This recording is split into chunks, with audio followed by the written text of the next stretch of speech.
Hello and welcome to our special coverage of the Russian invasion of Ukraine. I'm Kairo Bikulu. The headlines. First attempt at safe route out of Severodonetsk to begin today.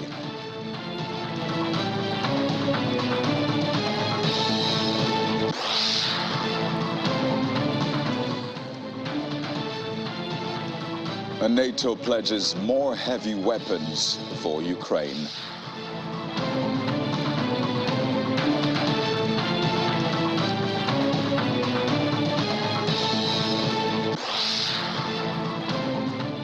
And also, Mexico condemns Western policies on Ukraine, calls them immoral.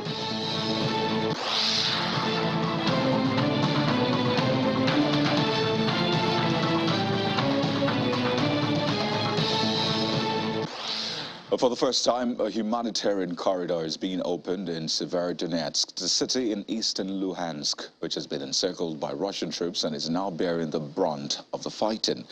Moscow has said that all civilians will be allowed to leave over the next 12 hours, but can only go to Russian-backed areas.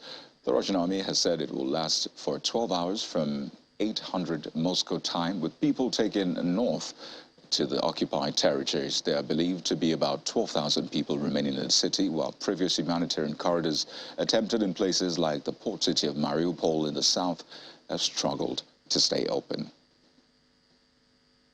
Ukrainian President Volodymyr Zelensky says that the army is suffering painful losses in the eastern Donbas region and other frontline areas in Ukraine. In his late-night video address, he stressed that Ukraine generally needs modern anti-missile weapons to defend its territory. Zelensky also said he expected inspections of logistics in the army amid reports that some Ukrainian servicemen did not have enough personal protective equipment. He said it is vital to defend that Donbas, as this will be key to determining who will dominate in the coming weeks. In the last 24 hours, no radical changes in the battle for Donbas. Intense action in Severodonetsk as well as in the surrounding areas. As before, we have casualties and they're painful for us. But we have to hold the line. This is our country. It is vital we hold the line there in Donbas. The more losses the enemy suffers there, the less power they will have to continue the aggression. That is why the Donbas direction is key as to who will come to dominate in the weeks ahead. We also have painful losses in Kharkiv region, where Russian army is trying to strengthen its position. Action is ongoing in this area and we still have to fight to oppose stiff resistance to achieve full security for Kharkiv and the region. We continue to put pressure on the occupiers in the south. The key objective is to free Kherson, and we will move in that direction step by step. Ukrainians, all our defenders, today our air defenses managed to cut the wings of Russian missiles.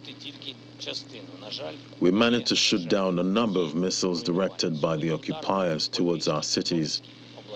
This means saved lives, saved facilities, but only part of the missiles were managed to shoot down. Unfortunately, we have casualties and destruction. Today, Lviv and Ternopil regions were hit, and we repeat to our partners all over again that Ukraine needs modern anti-missile weapons. Our country doesn't have them on a sufficient level, but it's now and it's our country that the need is greatest for this type of weapons. Delays in providing these weapons has no good excuse. I will continue to stress that all the time when I speak to our partners. We made our first request for an anti-missile system long before the full-scale invasion. And this week, there will be a lot of talk with politicians, including European ones, who are able to provide such anti-missile systems to us. Even though Russia has fewer and fewer modern missiles with each passing day, Ukraine's need for such system remains, because Russia still has enough Soviet types of missiles which are even more dangerous. They are many times less precise and therefore threaten civilian objects and ordinary residential buildings and much more. З кожним днем війни все менше. Потреба України в таких системах зберігається. Бою Росії. And staying in Ukraine, soldiers fighting Russian troops on the front line in Donetsk region say they're optimistic about winning the war. Ukrainian military hardware drove through the town of New York, which lies some 50 kilometers to the north from the separatist stronghold of Donetsk in the eastern Donetsk region, where heavy fighting between Ukrainian and Russian troops is ongoing. We're speaking from the trenches in New York. 28-year-old Ukrainian soldier nicknamed Pashtet said he doesn't understand Russian President Vladimir Putin's intentions with Ukraine. One of Putin's stated objectives is forcing Kyiv to cede the full territory of two provinces, that's Luhansk and Donetsk, collectively known as Donbass. Moscow's news agency says Russian-backed separatists in the Luhansk region say Ukrainian forces have taken hostage of up to 1,200 civilians in the Azot chemical plant in Severodonetsk. TASS quotes the Moscow-installed Assistant Minister of Internal Affairs of the self-proclaimed Luhansk People's Republic, Vitaly Kiselev, saying now in Severodonetsk, somewhere between 1 to 1,200 civilians have been taken hostage and are in the territory of Azot. They're kept there forcibly and for a long time. There is no water, no food, no medicine. Among them are about 127 children. Ukraine's Luhansk governor, Serhiy Haidai, has said around 500 civilians are sheltering in the Azot chemical plant, which Russian forces are attacking with artillery. Well, NATO Secretary General Jens Stoltenberg says NATO must build out even higher readiness and strengthen its weapons capabilities along its eastern border in the wake of Russia's invasion of Ukraine.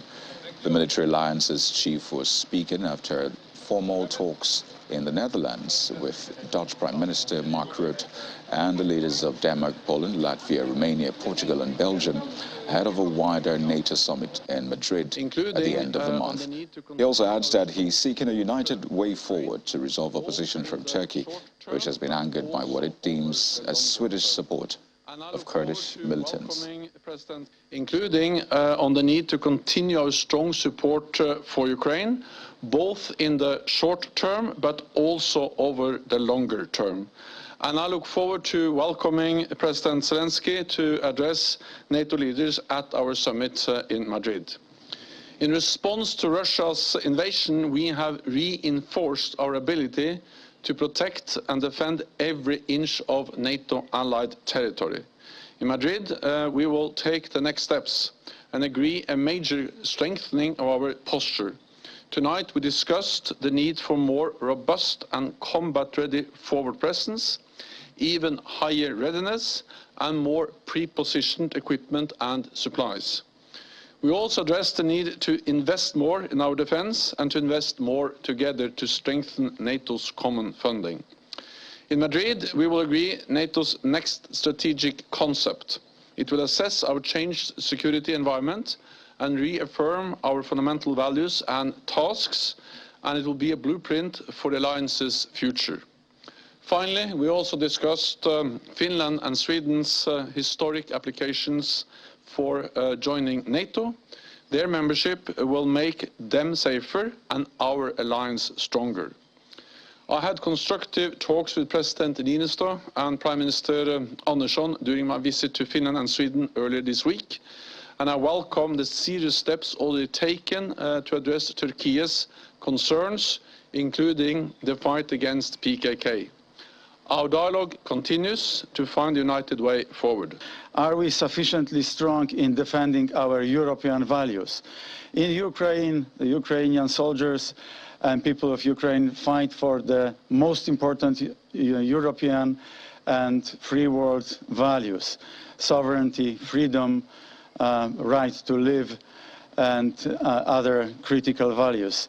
And I think the answer is no, we are not doing enough. We have not done enough to defend Ukraine, to support Ukrainian people, to defend their freedom and sovereignty. That's why I urge you, I ask you to do much more to deliver weapon, artillery to Ukraine. They need this to defend their country, to defend their territorial integrity and sovereignty on their road to the European Union. We support giving them the candidate status as quickly as possible, because Ukrainian people need hope, and this is their major hope for the future.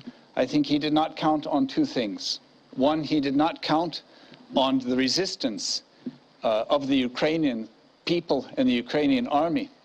And two, I don't think he counted on the reaction that we in Europe and in NATO have had. And that is, he has pushed us together and reunited us in a way that maybe we have not had this sense of purpose for many years.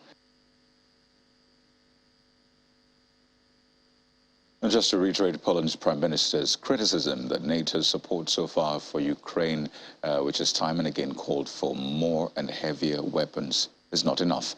At that informal meeting, which you just saw of 7 European NATO nations at The Hague, the Polish Prime Minister said, "We have not done enough to defend Ukraine, to support the Ukrainian people, to defend their freedom and sovereignty. And this is why I asked you to do much more to deliver weapon, artillery to Ukraine." Well, Russia's military advances in Donbass have been accompanied by louder pleas from senior Ukrainian officials for more Western weapons. Well, the US and UK have already pledged to supply Ukraine with a small number of multiple rocket launchers to counter Russia's overwhelming firepower. But Ukraine says it needs more and is still vastly outgunned. Ukraine needs 1,000 howitzers, 500 tanks and 1,000 drones, among other heavy weapons, a presidential advisor, Mikhailo Podolyak, says. In addition, Zelensky has, of course, spoken about this, calling for more modern anti-missile systems. The U.S. Defense Secretary Lord Austin will chair a meeting today in Brussels of the larger contact group of almost 50 nations committed to supporting Ukraine to explore what more can be done. Ukraine's defense minister will also attend in a show of solidarity as NATO members, and ministers will also discuss Sweden and Finland's application for NATO membership.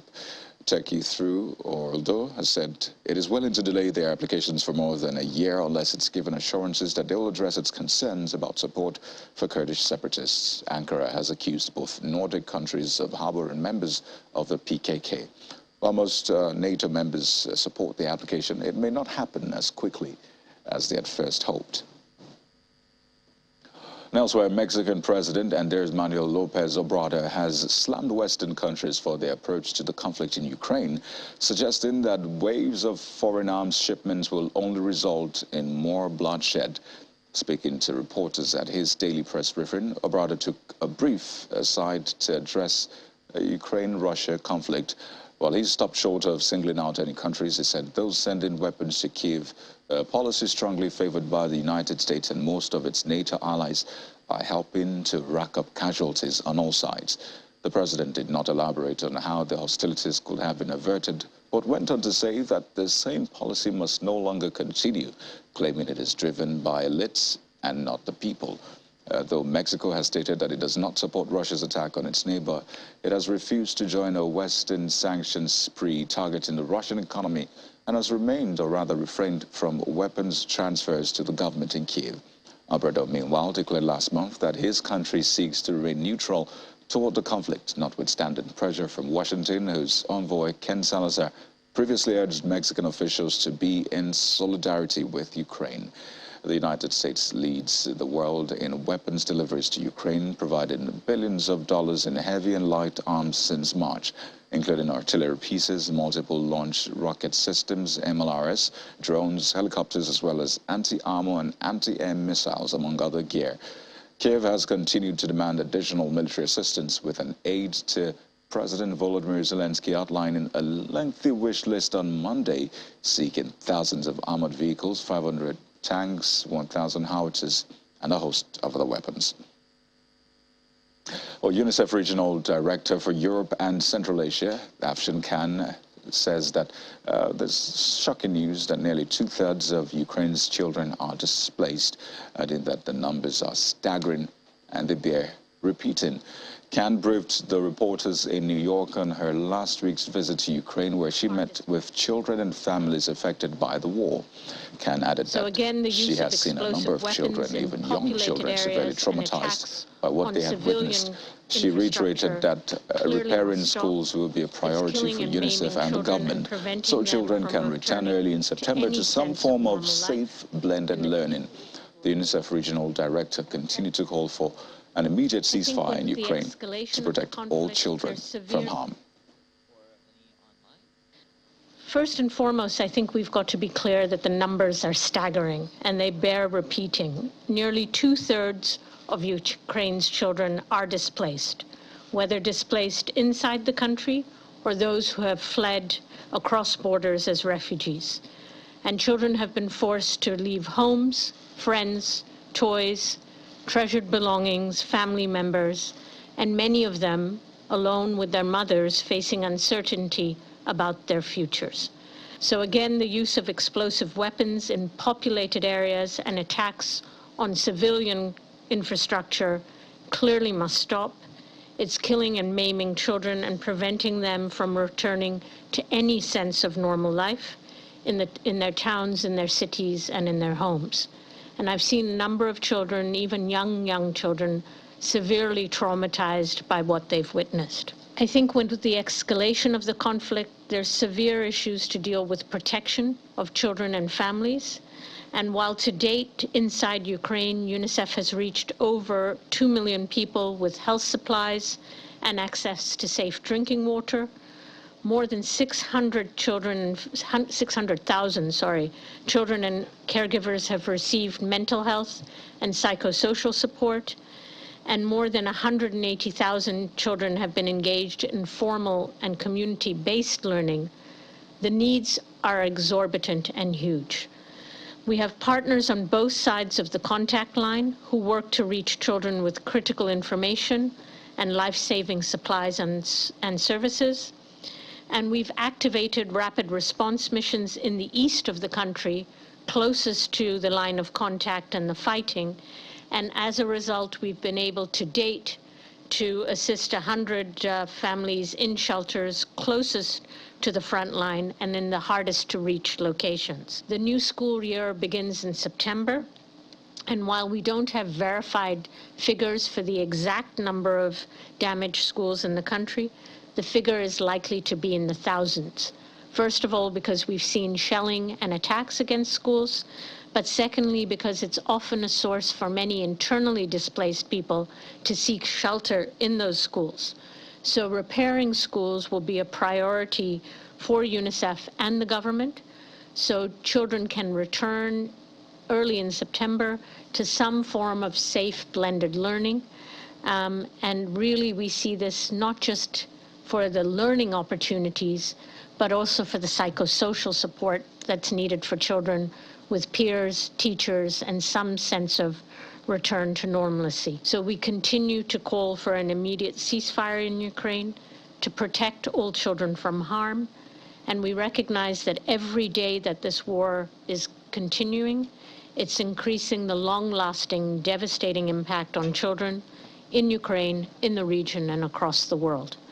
So ultimately, we see that all we can do right now is provide temporary respite, but what is really needed is a cessation of the hostilities and a peaceful return for children to be able to get back to some sense of normalcy, where right now their futures have been shattered.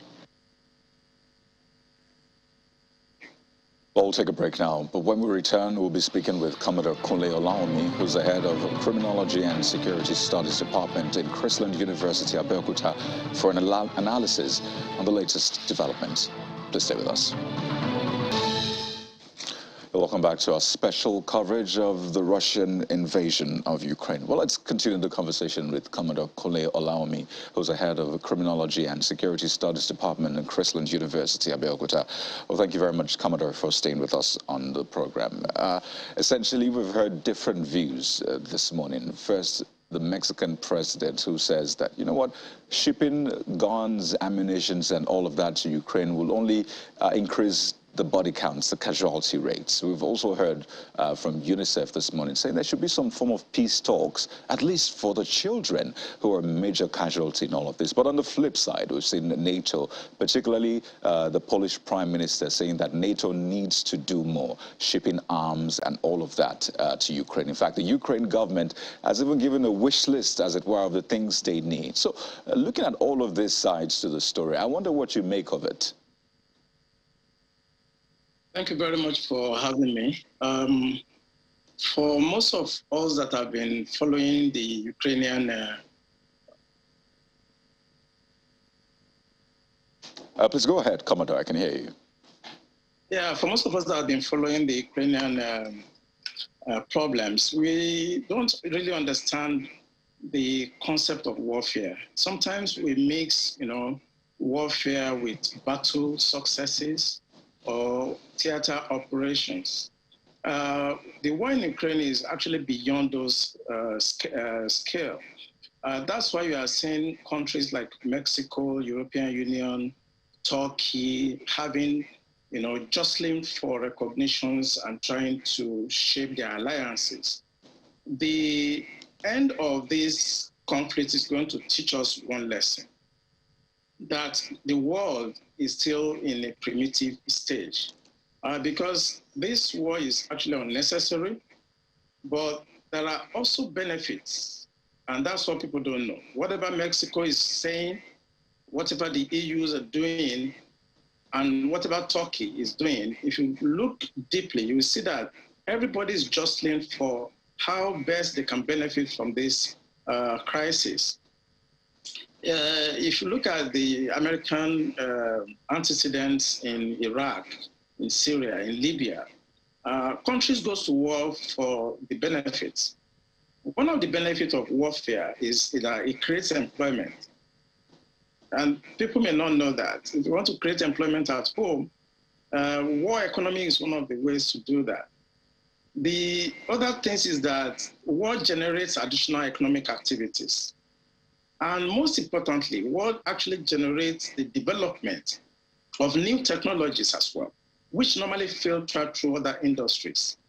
For instance, Lockheed Martin, which is an American company, has sold more than 58.2 billion weapons in few weeks of this war, even though there are effects which all of us are concerned, like refugee crisis, the shake-up in the global relationship, especially with NATO. Look at Finland and Sweden also trying to jostle for advantage. And the thing that worries Africans, for me, is the rise in food prices and inflation. And look at the fuel crisis that we're going through. So for me, anytime we discuss Ukraine, people try to analyze them from the tactical level.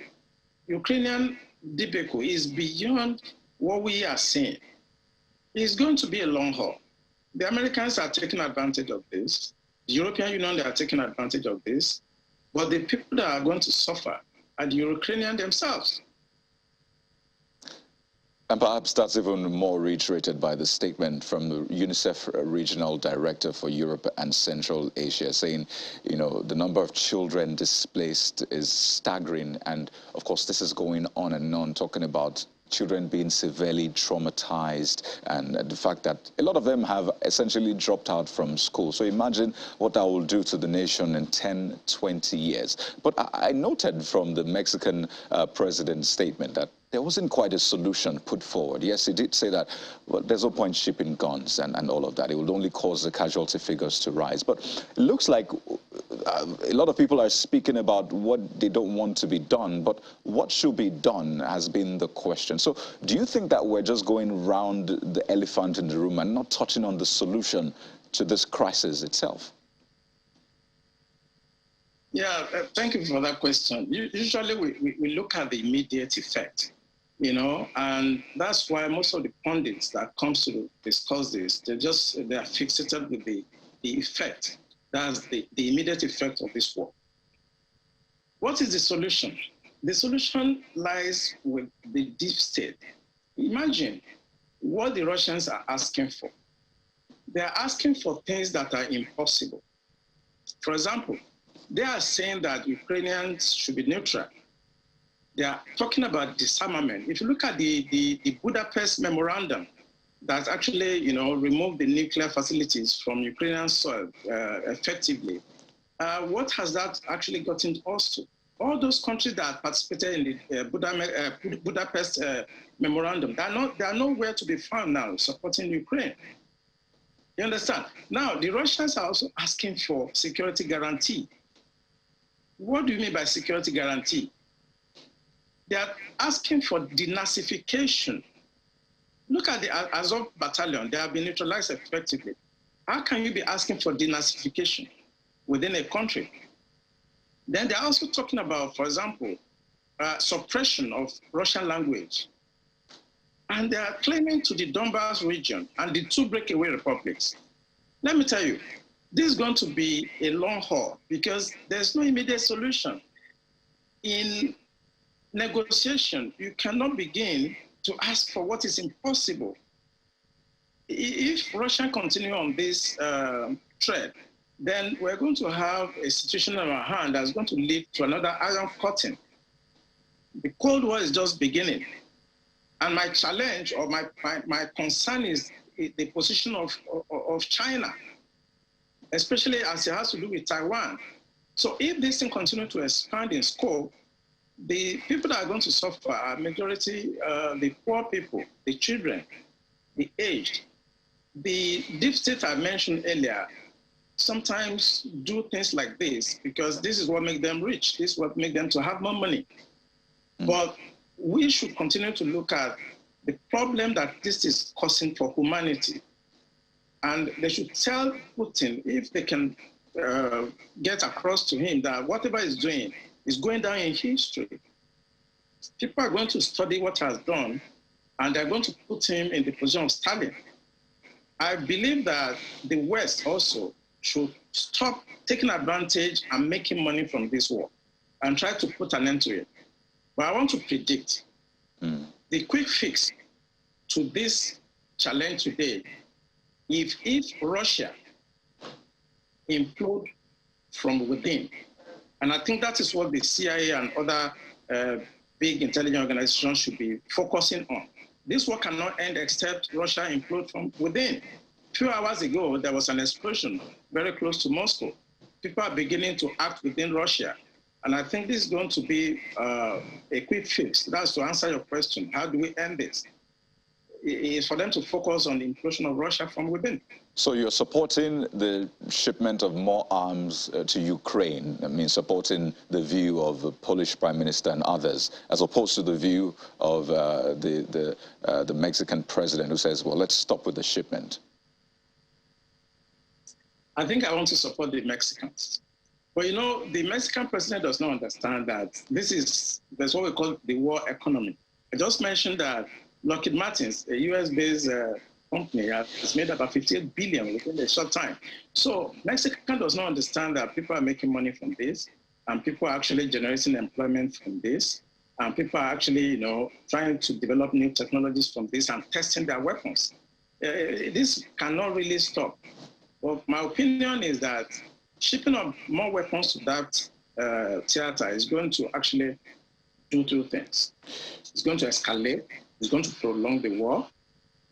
However, it's going to enrich a lot of countries as well.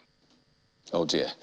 I'm glad you pointed that out. And back to one of the points you made earlier, Commodore, that this war is essentially showing the world that it's still at a primitive stage. And I find that quite interesting because if anything, you'll hear that this is the most advanced stage of humanity in terms of technology, science, and all of that. So I think that's instructive to hold that statement you made. But do you see a chance for perhaps a peace talks, a successful peace talks, because we've seen the breakdown of successive peace meetings, but do you still see a chance that maybe that might be the solution we're looking for? Yeah, there's a chance. There's a chance if the deep state will stop profiteering from what is going on. We have to look 30,000 feet. It's not about what is going on the ground. The deep state should try to stop profiteering from this. But let me also try to quote Kissinger. Kissinger said that for peace to return to the eastern part of Ukraine, the Ukrainians should try to concede the Donbas region and Crimea. I want to agree with him. If you want to have a safe, face-saving program for Putin, you should allow him to have the 20% that he has already taken and try to negotiate from that position. That way, Putin will come out of this crisis as the winner, because the Russian-speaking population in the east and almost 70% Russian-speaking population in Crimea definitely will be happy for that, and I think Russia will be happy with that status quo. So there's a way out. So apparently, Commodore, you're saying that not all of the demands of Russia is impossible, because essentially earlier on you said Russia is asking for impossible things. So this one is possible, at least.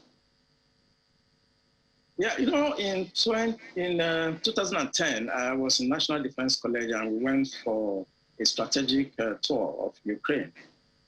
We did a profiling of their military and also the people. I lecture strategic culture in the university. The culture, the challenge is going to be the culture of the Ukrainians. The Ukrainians are very hard people, and they will not want to concede any territory to Russians. But this is, for me, the way out, because the population in that place, actually, they are pro-Russian. So it's a way to, I think, to allow them, the Russians, to have 20% part they are occupying now, and try to draw another boundary for the Ukrainians. In negotiation, I did negotiation at Harvard. Usually what countries do is to bring up to the table an impossible criteria.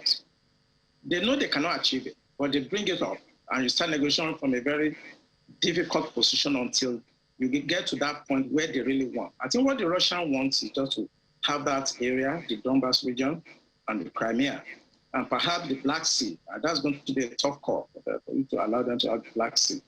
But I think the peace that is possible right now is for them to negotiate, for them to have what they have now, and let Ukrainians lick their wounds, losing the 20% of their territory. I think in the negotiations, that's called the door-in-the-face technique, essentially. Come with the huge one, and then you try to step it down. But on a final note, Commodore, there are rumors that the strength of Russia might be waning, flagging. What's your take on that as we wind down? Of course, that's what the West wants. During the Cold War, you see that the Americans kept on pushing the boundaries. Even after they have decapitated the Soviet Union, they kept on pushing the boundary. I think the next phase now is to weaken Russia. And no doubt, this is going to weaken Russia economically, militarily, and by the time they start improving from within, in the next 5 years, let me see, in the next 10 years, Russia is going to actually go down maybe to the either about 4th position in the global power index. After China, that is going to emerge from this, they're going to benefit from this. They're going to emerge, number 1, followed by the European Union, then followed by the United States, and I think Russia is going to go to number 4. Quite interesting prediction, but we'd like to thank you so much, Commodore Kunle Olawumi, who's the head of the Criminology and Security Studies Department in Chrisland University, Abeokuta. Thank you for your thoughts on the program. It's good to see you again, Commodore. Thank you. Moving on now, the UN World Food Programme has said that ever greater numbers of vulnerable people are risking their lives on dangerous migration routes in Latin America, forced to move by the global food security crisis that's been made worse by spiraling inflation linked to the war in Ukraine. The latest data indicates that 9.7 million people in the 13 Latin America countries where the World Food Programme works are already extremely food insecure, up from 8.3 million in late 2021. Lola Castro, that's the WFP Regional Director in Latin America and the Caribbean, told journalists in Geneva that fuel and energy prices were also a huge issue for those least able to feed themselves. The WFP official explained that the dramatic deterioration in people's daily lives has given them little option but to leave their communities and head north, even if it means risking their lives.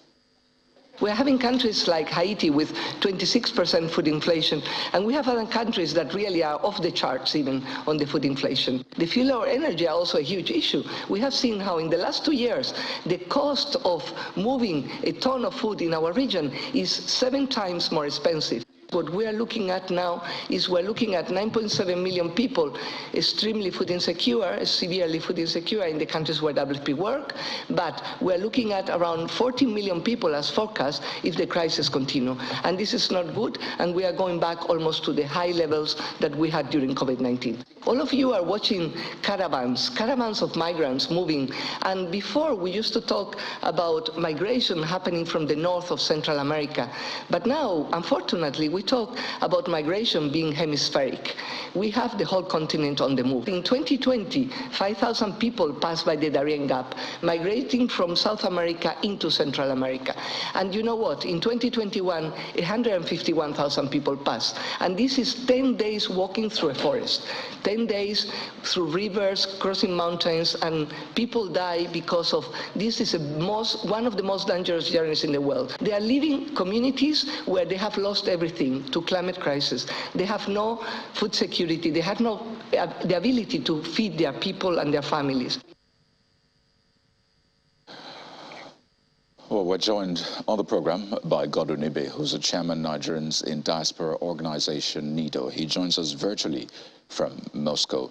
Well, thank you for joining us on the program. As you may have heard from the WFP, the global food crisis has been linked time and again to the war in Ukraine. I just wonder, what is perhaps a prevailing view of Nigerians in Russia about how that war, triggered by Russia, is then affecting the whole world, causing millions of people to migrate in search for food? First of all, thank you for having me. That's a very valid question and very important for Nigerians in Russia, and I believe for citizens of the world. But the fact is that while we expect some shrinking of the economy, maybe a recession, as you may by, let's say 7 or 8%, as agreed by both Eastern and Western economists, what is happening in the world is much more worse. And it's unbelievable. It's a catastrophe, both on an economic level and a social level, because we're seeing reduction, not only inflation, we're seeing reduction in real disposable income. We are seeing unpredictability of the market. We're seeing rise in gas. So it's a problem for everyone, for especially Nigerians in Russia. We are doing a lot. I think maybe I will talk about that when the time comes for that. But as NATO Russia, we're doing a lot to help Nigerians overcome the storm. If I'm going to bring to your attention what is going on today, or maybe to add to what has already been said, for example, the Eurozone inflation is at 8.1% for the month, up from 7.4% last month, and even above expectation of 7.8%. If we look at real household disposable income, set to decrease by 2.8%. If you look at, let's say, US, for example, the price of gallon is 5.6, 5.7 per gallon, much more double that of the usual rate. If you look at what I hear some politicians say these days, like, they have to choose between heating and eating. That is unbelievable. Or maybe take showers less, or brake less on the highway, or have just one hot meal per day. These are all catastrophes, both on an economic and a social perspective. And it's something that we should focus more on, trying to find peace through dialogue, rather than trying to make things worse by wrong political decisions. I mean, that was a major part of the conversation I had earlier with Commodore Kunle Olawumi. The talk about peace, it looks like it's been elusive. we seem to know what to do. At least we have an idea what to do, but looks like we're going around that in circles. But particularly now about Nigerians who've perhaps had to leave Ukraine. What is the situation of those people? I'm tempted to ask you a double-edged sword, and about how you, of course, relate all of what's happening in Russia and Ukraine to people back home. So it's a double-edged question. Yes. So a lot of Nigerians and Ukrainians have left to European Union, well as asylum or refugees, and they find it difficult initially to adapt.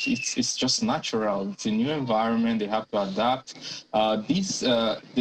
The money that the government needs to provide to care for these people are from taxpayers. Taxpayers are like, they won't be exactly very happy. Some will say, okay, we have a moral duty, but, you know, shouldn't the taxpayers' money be used for investment in things like infrastructure?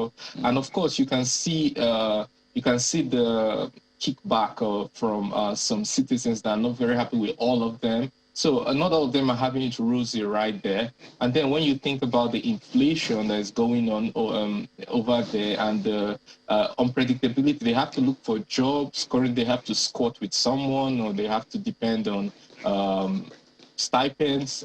It's really difficult. And also when you talk about Nigeria, for example, Nigeria's a great country. Our country, we still have to depend on grains and cereals from Russia and Ukraine, and the market over there is like cut short by 50% or so, especially from Ukraine.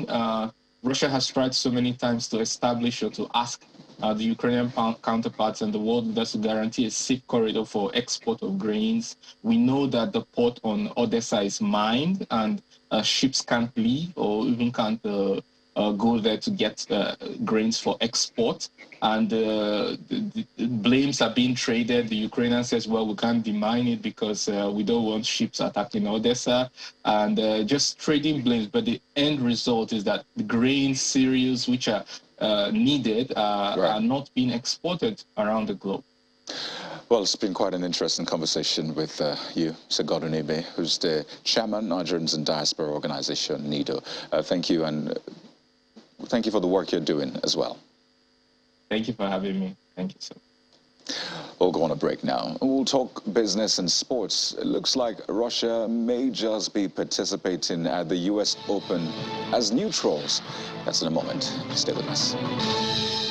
Well, European countries scrambling to secure alternatives to Russian coal have imported 40% more coal from South Africa's main export hub in the first 5 months of this year than over the whole of 2021. Well, South Africa's Richards Bay coal terminal delivered over 3 million tons of coal to European countries by the end of May this year, and that's 15% of RBCT's overall exports, up from 4% in 2021. Starting the second week of August, Russian coal imports will be banned in the European Union. It's part of the wide-ranging sanctions on Moscow. The Netherlands, Italy, France, Spain, Denmark, Poland, Germany, and Ukraine have received coal from RBCT so far this year, and some of them only began importing from RBCT after Russia invaded Ukraine on February the 24th. Our Russian companies are responding to 8 years of Western economic sanctions by investing in domestic technology and production across different sectors of the economy. With thousands of different bans and restrictions in place, Western sanctions have affected virtually every sector of Russia's economy, with the measures intensifying following the beginning of Russia's special military operation in Ukraine in February. Well, some defiant Russian entrepreneurs have seen an opportunity in the adversity of Western sanctions to build domestic businesses that didn't exist prior to the first wave of sanctions in 2014. Alexei Rota, the Moscow-born programmer, decided to sell all his family property for a new venture. That's in 2014, when he opened a dairy farm producing Russian cheese to make up for sanctions which disrupted the supply of popular imported cheese. While other imported goods like consumer electronics, cars, heavy machinery, and many other vital products are not easy to replace with domestic alternatives, experts are optimistic that sanctions can encourage entrepreneurs to try out new things. Well, the EuroLeague Executive Board of Shareholders is set to hold a meeting on Thursday to discuss the inclusion of Russian basketball clubs in their tournaments for the upcoming season in light of the continued conflict in Ukraine. The board decided to suspend Russian clubs and annul their results in the 2021-2022 season on March the 22nd following the outbreak of war in Ukraine. Four-time winners CSKA Moscow, Zenit St. Petersburg and Unix Kazan are the three clubs from Russia playing in the European club competition. Currently, 13 licensed clubs, including CSKA Moscow, have provisionally qualified for the 2022-2023 season, but their place could be turned into an additional wildcard berth by the board.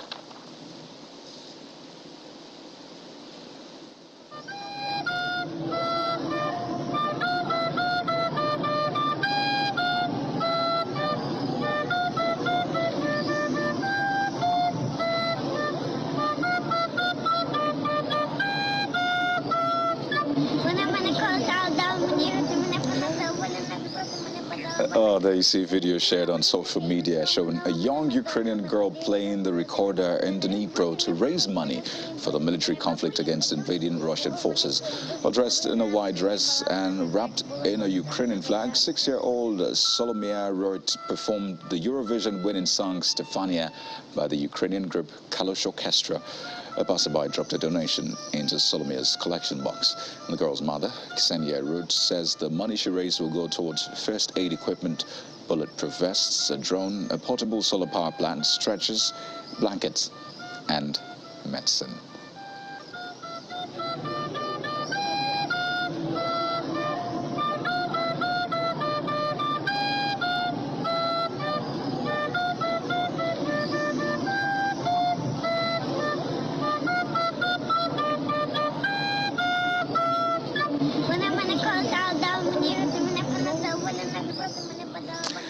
Oh, that's another beautiful reason to end the war. Well, that's been the program for this morning, everyone. Thank you for watching. I'm Kayode Kikili.